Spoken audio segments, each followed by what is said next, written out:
আমার বাড়ি বাগবাড়িতে। আমি শহীদ প্রেসিডেন্ট জিয়াউর রহমানের উনি আমার চাচা শ্বশুর হন। আমার ৭৮-এর জুনে বিয়ে হয়। তারপরে উনি নভেম্বর ডিসেম্বরের দিকে মনে হয় এখানে আসছিলেন।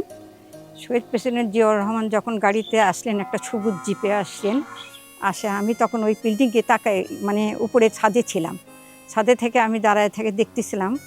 উনি তখন ওই জিপ থেকে নামার পরে আমাকে হাতটা উপরে উঠাইয়া টাটা দিল আর কি। উনি যে দেশের একজন প্রেসিডেন্ট ছিলেন এবং ওনার ভিতরে কোনো রকম হিংসা বা কোনো বিদেশ কিছু ছিল না। ওনাকে ফার্স্ট ওই সময়ই দেখছি। তারপরে উনি এই যে এই পাশে গেট ছিল, এখান থেকে এই দিক দিয়ে ভিতরে আসলো। আমার হাজব্যান্ডরা আসলো তখন। তারপরে আমি তো তখন নতুন বউ, আমি তখন ভিতরে আসি নাই। ওখানে যখন প্লেনে ওঠেন তখন আমার হাজব্যান্ড ওনাকে জিজ্ঞাসা করছিল, চাচা আপনি আসবেন না?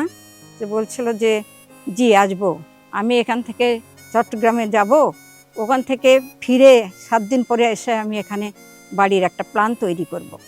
তারপরে উনি তো এখান থেকে চলে গেলেন, আর তো ফিরলেন না।